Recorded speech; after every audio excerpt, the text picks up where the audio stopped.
Welcome to Campus Chat, a look at the people, the opportunities, programs, and happenings at Western Nevada College. Campus Chat is made possible by the Western Nevada College Foundation. Hello and welcome to Campus Chat. My name is Helene Morris and this is the show about Western Nevada College, its people and its programs. And today we're going to be talking about student life. And student life is a really important part of the college experience. Our president, Carol Lucy, has really emphasized that's a word, has really emphasized the development of student life on all of our campuses, and it's an opportunity for students to come onto campus, become part of a community, a diverse community, develop new relationships, and also succeed at college. And so we're really excited to have two of our leaders of the Associated Students of Western Nevada. Sitting next to me is Ashley Cruz, and she's the Vice President. So welcome, Ashley. Hi. And then sitting next to Ashley is Jason McGill, and he's the President. And I just saw Jason down in Las Vegas for the Board of Regents, and you're doing a great job, Jason. Thank you. Thanks for having me. Yeah, you bet. Nice to have you too. So the main office is located on the Carson campus, but does ASWN cover all of the whole service area? We try to reach out to the service area as much as we can. We have a separate group that still operates within ASWN on the Fallon campus. They have their own vice president and their own senators, so they're able to take care of that side as much as they can. And it's harder to reach out to Douglas and Lovelock and the more rural sides, but we try to do the best we can. Right, because having the organization under one president, because you used to have two presidents, I think that's a sign of good leadership. So how do you do that? How do you coordinate all that and make sure it runs smoothly? I just get it done. I can't really give you an answer on that. I can't really give you a direct answer on how I do it. I have a great support system behind me. Ashley helps me out just as much as anyone else, and I get a lot of praise from a lot of people, and don't get me wrong, I'm thankful for it, but that thing should go out to everyone else just as much. Oh, that's great. I'd like to also brag on Jason. He's from Silver Springs, and that's in my neck of the woods out there in Lyon County, so it's nice to have a Lyon County dude at the head of our organization, so that's really good. What do you think? Why do you think it works, Ashley, that ASWN runs so smoothly? I think it's because we all work really well together. We have a close friendship as well as professional relationships, so it makes it easier to work together.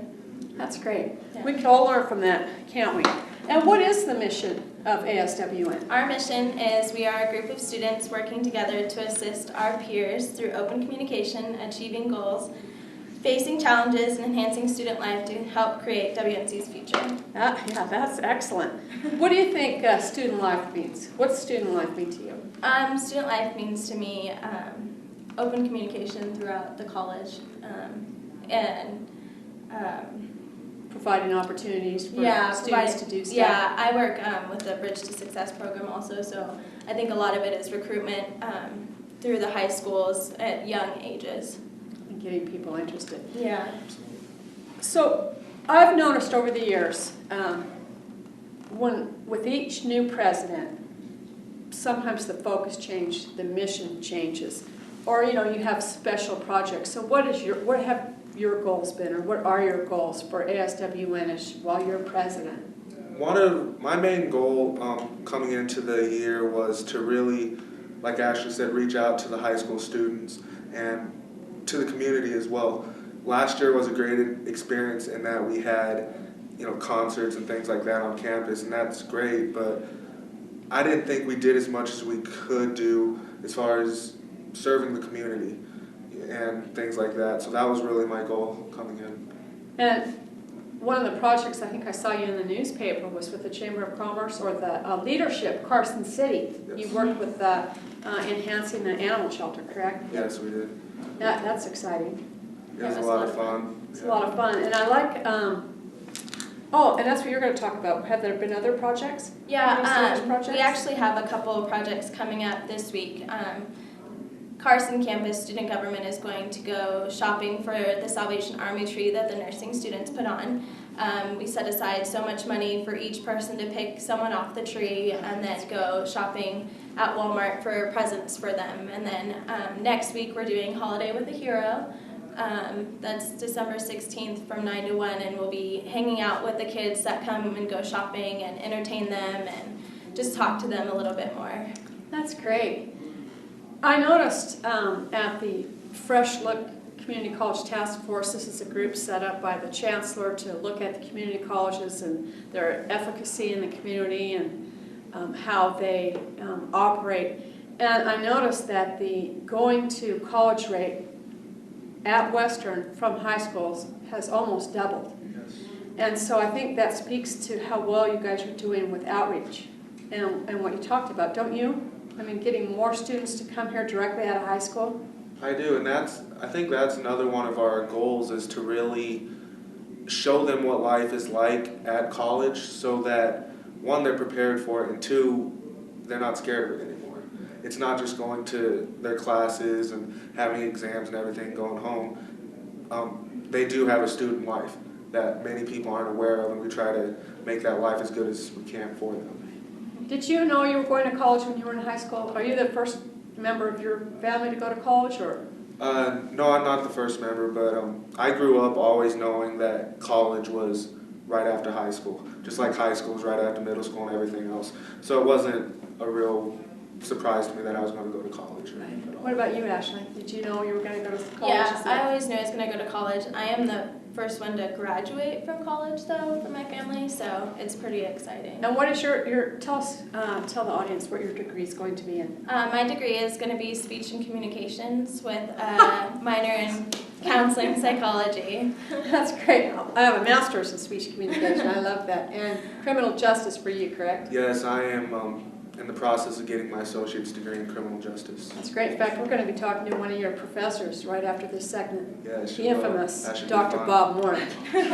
He needs no introduction, by the way, but we're going to give him one later. So I think you guys have done a remarkable job, and I think the focus on community service and outreach really says a lot about your brain. It's not a reign, though, is it? No, I can't think of really. another word. But your office. We'll your talk term. about what we want to call it after. Yeah, okay. See how good I end up. Yeah. That's great. Well, we'd like to thank you again, Ashley and Jason, for being on the show, and once again, good job with ASWN. Thank you for having us. Thank you. And stay with us. We'll be right back with Campus Chat.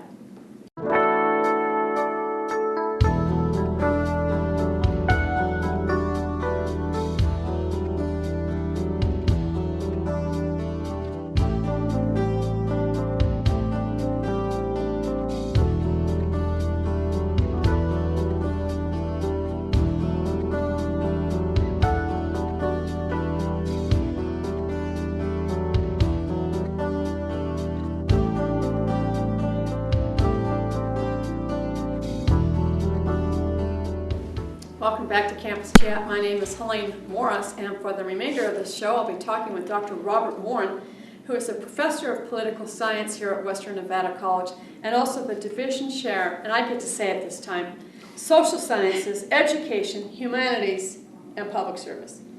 Welcome. Thank you, Elaine. I'm very happy to be here. Thank you for the invitation. Yes, you're welcome. Well, I didn't look carefully at these notes because I see my producer, Sandy Richmond, set this up as a debate, and I am already conceding defeat because there's no way I could debate Robert Morin, and especially when it says we have to use the basis of debate as argument, which it says here, we'll try to comply with the basic rules of debate, logical consistency and factual accuracy. Well, right there we know. No, we don't have to do that. Yeah, we don't have to do that to me. My husband said, well, Helene, I like the way your arguments are always emotional and mine are always logical, and I'm thinking, yeah, he's right.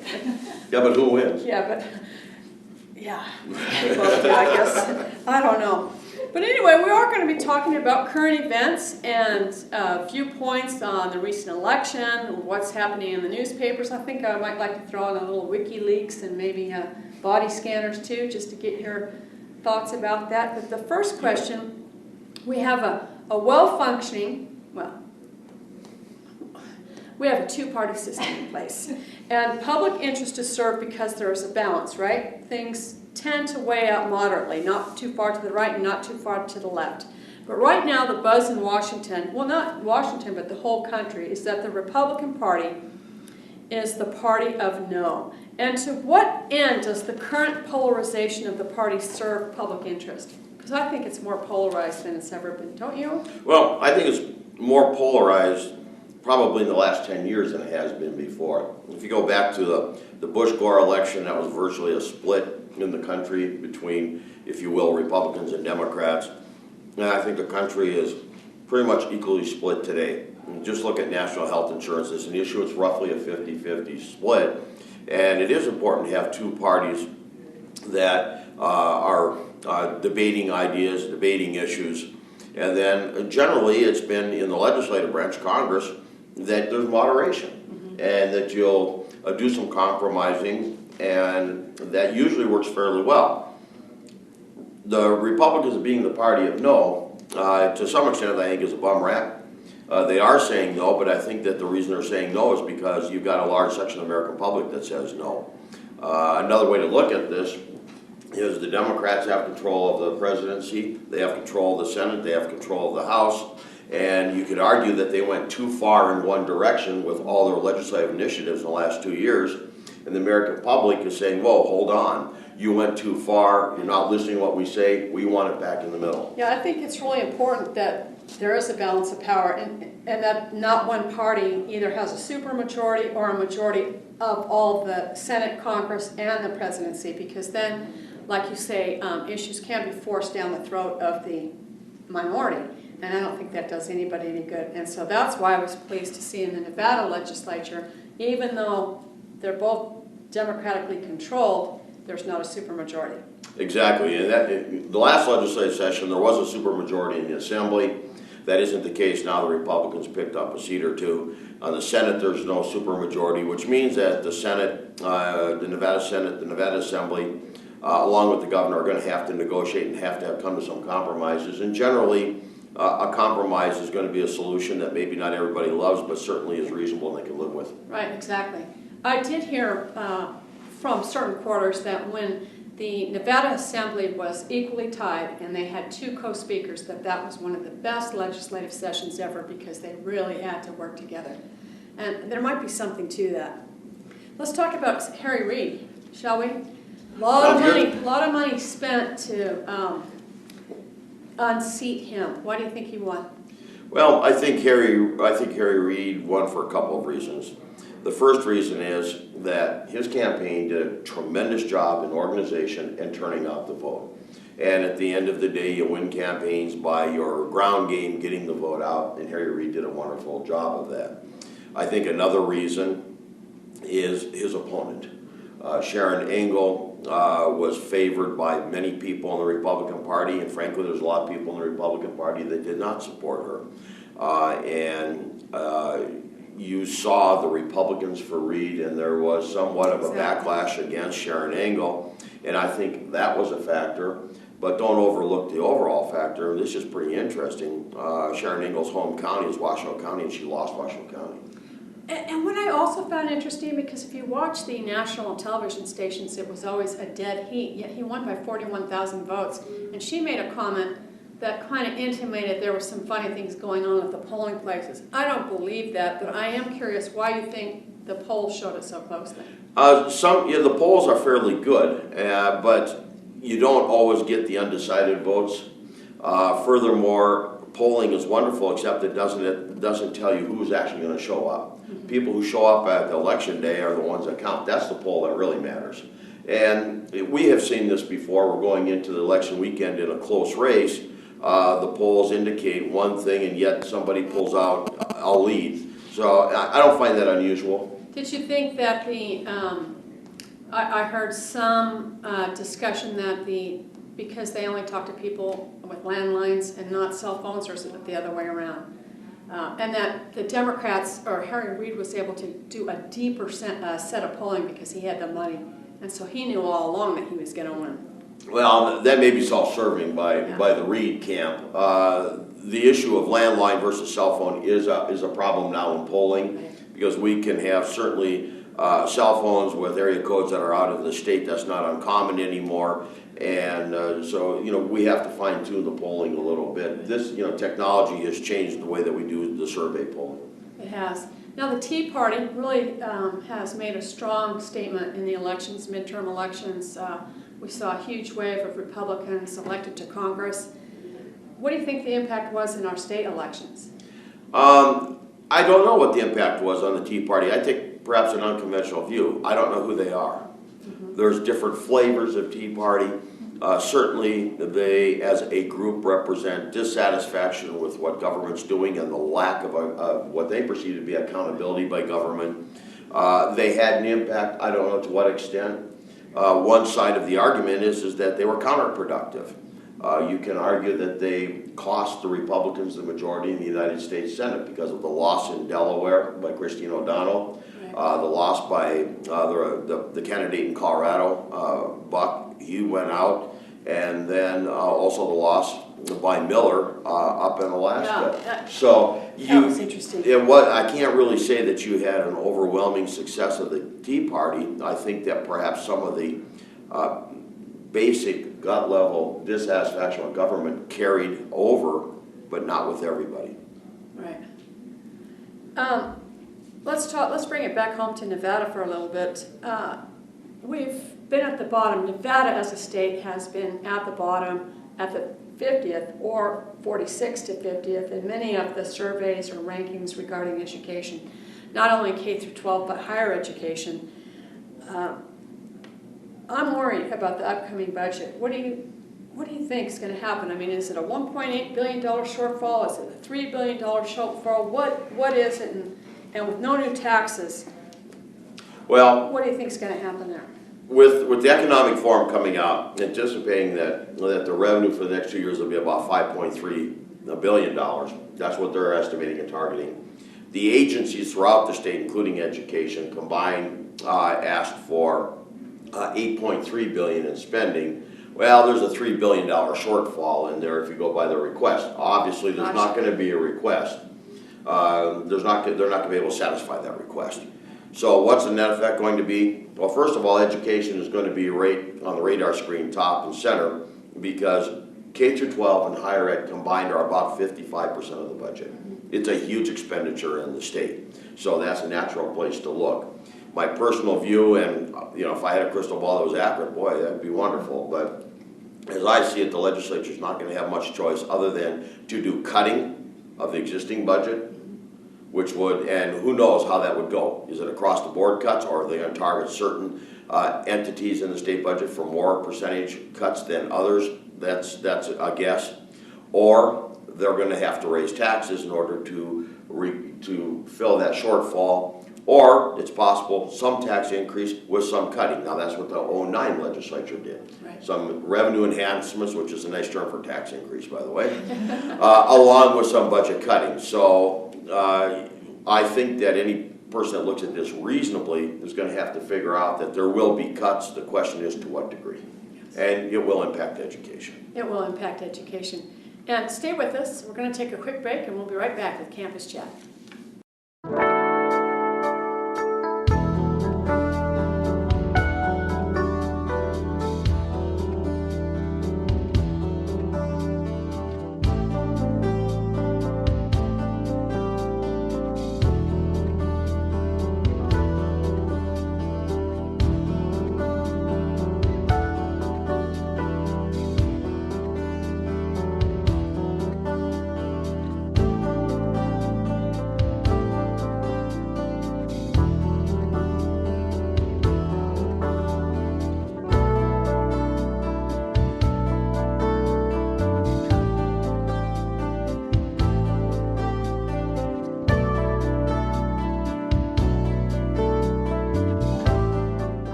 Welcome back. My name is Helene Morris. This is Campus Chat, and my guest is Dr. Robert Morin. He's a political science professor and division chair here at Western Nevada College, and we're talking politics, which they tell us we shouldn't talk. You know what? It's my life. I love it. It's your life, though, I love it. We were talking about Nevada and education and the tax, no new taxes, but I'm going to switch real quick. Let's talk Sarah Palin. shall we? You know, when Okay. we're talking about the Tea Party. Why is she so popular, do you think? What is it about Sarah Palin that has vaulted her to really the front of the eye of the public? I think there's a couple, three things. The first is she's attractive. She is an attractive person. She seems to be very vivacious. In other words, in a media age, she's a great media kind of candidate. She appeals to people. Secondly, I think she talks the talk of every average person. You know, she won't mince words. She'll say that something is just not good, and she'll tell you why. She doesn't candy coat it. And I think that the American public want politicians that are now going to talk straight talk. They're tired of, they feel that they've been double dealt, I think, and they want straight talk. But there's not much depth there. It's the same old answer. You think after 12 months, 24 months in the public light, there'd be a little more depth. And I noticed that it's just no depth. Well, maybe in the age of sound bites, depth doesn't matter much. Mm-hmm. The one-line statements and the depth comes after an election. It's hard to tell, but she certainly is charismatic and does appeal to a large group of people. Frankly, people are very unhappy with what government has been doing. But Charlie Manson was charismatic. Yeah. Didn't work out so well. Yeah, charisma. Unfortunately, charisma and attractiveness, I don't think, unfortunately, that's what a lot of us, I think, in the community today, we look to that as if that's going to tell us whether they're going to be a good politician or not, or a leader. Well, I would suggest that we have an example of that. It's called our current president. Yeah. Charismatic and very attractive, Mm-hmm. and he was very appealing to the American public. Yes, he was. I still like him. Do you think she's going to run against him? Oh, I think she'll run for the Republican nomination.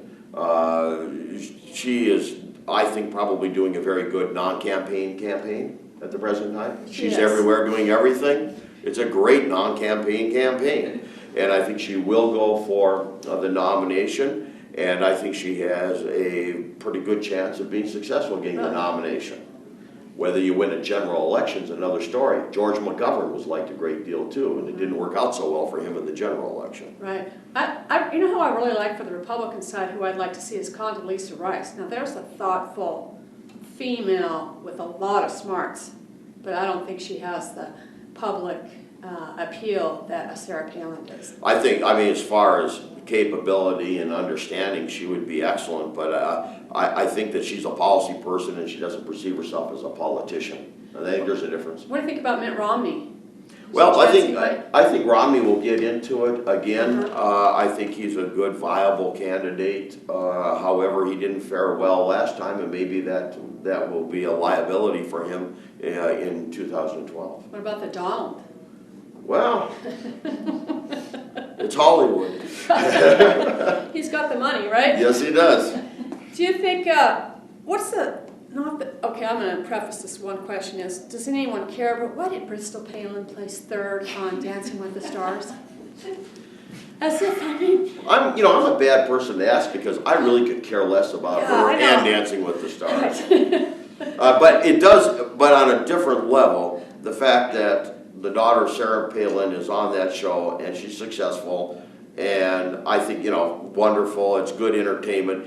That does indicate to me one of the issues in America, which is the blurring the line of politics and entertainment. And celebrity. It's a celebrity, Yeah, it's a rock star mentality, and I'm not altogether sure those are two arenas that should be merged. Well, and that's, I think, what part of the problem is when we talk about some of these huge issues, unemployment, health care, foreign aid, where can we get educated about having rational expectations about that and having an educated opinion instead of just these blanket statements about defeat Obamacare, eliminate public health spending. I mean, it's really easy to say these platitudes, but in reality, running the country and making policy is much more difficult, it's much more complex, but yet we've got this really superficial understanding of things, and yet it takes a much more complex understanding of it. Well, it does. This is a very complex business. It's not susceptible to sound bites, although sound bites is about kind of the way the business works on the campaign side of things. And that's the problem. Campaign is one arena of politics, legislating is the other arena. And making policy is a very complicated matter. It's easy to say, okay, block Obamacare, and you've got a lot of people that aren't pleased with it, Democrat and Republican alike, but there probably should be a second part to this, and that is, what would you propose to do? Right. It's real easy to make these statements such as, well, cut taxes. Okay, I don't like to pay taxes any more than anybody else, but on the other hand, where are you going to cut? And as long as people perceive that the cut is going to affect them, then all of a sudden they're not in favor of cutting taxes. But if it's going to be somebody else, well, then maybe it's okay. And we don't have these discussions. But with the internet and the available resources, if people want to take the time and research, they can find this information and not be swayed by one-liners. But we don't have time, do we? We're just so busy. It's such a frantic pace in society. We don't take time for what's really important. And that's kind of scary. It is kind of scary, but you know, at the end of the day, that's the obligation of the citizen. That is. That's exactly right. That's a good point. Real quick, WikiLeaks. What do you think about that? Well, I think maybe the federal government should probably keep their hands on their documents. Exactly. You think that Army guy or whoever should be charged with treason? I don't know. I would like to see. I have to do some research on it. Treason is the one thing that carries a death penalty. That may be a little extreme, although I certainly don't agree with releasing information. But what I haven't heard talked about really is, how do you get his hands on all these documents? Right. What is the security level of the federal government when it comes to these documents? That, to me, is a real pressing issue. What do you think about the founder of WikiLeaks publishing it, though? Julian Assange, is that how you say it? And espionage charge against him? I think that every individual has an obligation to act reasonable and in good faith. It may be illegal to do something, it doesn't mean it's right. And I don't think this was right. Yeah, neither do I. I agree with you. I agree with you. Well, that's a good place to stop, I think. We agree with one another. It's always a pleasure to talk to you, Bob. Bob could do his own show and just talk politics, and, maybe we should look into that. But I really want to thank you. It was really nice talking to you Elaine, today. thank you for the invitation. I always love doing this. You bet. Thank you so much for watching Campus Chat. We'll see you next month. This has been Campus Chat, a monthly program from Western Nevada College. Campus Chat is made possible by the Western Nevada College Foundation.